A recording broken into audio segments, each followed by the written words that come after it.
Question. Is Deontay Wilder capable? Is he capable? That's the question. Is he capable fighting the best of the best in the heavyweight division? The creme of the creme. You know, the top of the line. Is he able to fight against them? And is he able to be successful enough? Does his talent, is he talented enough to be able to win against these guys? That's the question. Because, you know, we don't know. And you don't know either. The person watching this video, you don't know either. You might think you know, but you don't know. And here's why. Because you've never seen Deontay Wilder in there with several of the legit top heavyweights. You know what you know as a Deontay Wilder fan or as a boxing fan in general? You know that Deontay Wilder struggled against guys like Arthur Spilka. You know that Deontay Wilder struggled against guys like Gerald Washington.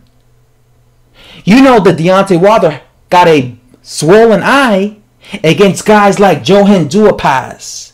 You know that Deontay Wilder got rocked against a guy like Eric Molina. So that's what you know. Just like that's what I know, right? See, this is the thing with Wilder is really a question mark, right? Even at this point in his career, it's sad. He shouldn't be a question mark. But he's really a question mark. In the sense that we still don't know. We still don't know exactly how he's able to cope with elite level heavyweights. What I do know about Deontay Wilder is Deontay Wilder has heart. That's one thing I will say. Wilder has heart when it comes to like digging deep. I've seen Wilder dig deep. So I know he has heart. I saw Wilder. One thing another thing he has is toughness. I saw Wilder show a dog in him when he was fighting Johan Duhaupas. Johan Duhaupas kept coming forward, and Wilder in that fight elected to go on the inside. He didn't have to, but he elected to in some rounds to go on the inside, and he elected to push Johan Duhaupas back. That's having a dog in you. Like Wilder could have just boxed that fight, but he elected to do that. So that's one thing I do know about Wilder. He has a dog in him, right? If he has to fight on the inside, if he's forced to fight on the inside, he will do it. Or he would do it willingly, right? Or unwillingly. He will do it. Another thing I know about Wilder is he does have a chin, right? Because I saw him get hit plenty times against Luis Ortiz. I saw him get hit. I saw him get rocked. To this day, he's able to survive. Another thing I know about Wilder is he's a puncher, right? He has that game changer, right? If he's able to land in his opponents, he's able to beat his opponents.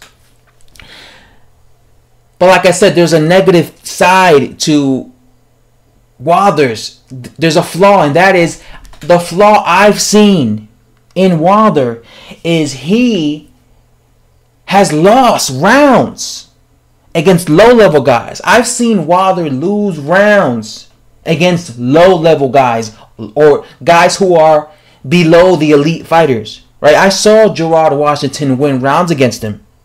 I saw Arthur Spilka win rounds against him. I saw Luis Ortiz win rounds against him. What always bails Deontay Wilder out? The right hand. How did he end up changing the fact that he was behind when he was fighting? Because Gerald Washington was actually beating Deontay Wilder. Yes, the same guy who got his ass whooped against Gerald Big Baby Miller was beating Deontay Wilder. What saved him? The right hand. He threw that right hand. He hurt Washington. He dropped him. Then he proceeded to stop him. What saved Deontay Wilder? Because when he was fighting Arthur Spilka, because he was losing against Arthur Spilka. Spilka was winning. The right hand. He threw that right hand and he ended up obviously viciously knocking him out, putting him in a coma. Against Luis Ortiz, once again, he was behind on the scorecards. Remember that? What saved him? his ability to land the right hand. So this is what I know about Wilder as well, is if he's able to land his right hand on his opponent, he's able to hurt his opponent. And if he's able to hurt his opponent, he might just be able to finish him off. Here's the question though. What happens when he's in there with a legit heavyweight, right? A top tier heavyweight. And let's say he's not able to land his right hand. Let's say he can't land his right hand. What does he depend on then? Because in all his other fights against lower level heavyweights, he's always dependent on his right hand. He's never dependent on his skill set. It's always been his right hand. Right? Because again, if he depended on his skill set, he would have tried to, outbox his opponent or do a different tactic in order to win rounds against his opponent. But he's always simply trying to land that right hand. So what happens when he's in there with a guy who, let's say he's a better fighter than him, and let's say takes away his right hand. Let's say he takes away his right hand and Wilder just can't land it. You know what's going to be happening? He's going to be giving away rounds. He's going to be giving away rounds against this guy. The guy's going to be winning rounds against him. And before you know it, it's going to be round 11. And Wilder's going to need a knockout to win. And let's say Wilder just can't find it. You know what's going to happen? He's going to lose via decision. That's what's going to happen. I've always felt that the guy who beats Wilder is going to be a guy who's going to beat him via decision. Like, that's going to be the guy who's going to beat Deontay Wilder. It's not going to be a guy who's going to knock him out. It's going to be a guy who's going to go the distance with him. And he's going to win via scorecards. That's going to be the guy who's going to beat Deontay Wilder. I don't know who that guy is. And I'm not discounting out Anthony Joshua because, a lot of people believe that Anthony Joshua would probably knock him out to beat him, right? But Anthony Joshua has the skill set to go the distance with Wilder. Because trust me, if Wilder went the distance with Anthony Joshua, Anthony Joshua would win because he's the better talent. Wilder's going to be giving away several rounds against Anthony Joshua, in my honest opinion. Anyway, guys, that's the question. Is he capable of basically being able to compete with these top heavyweights? Thanks for watching. Subscribe.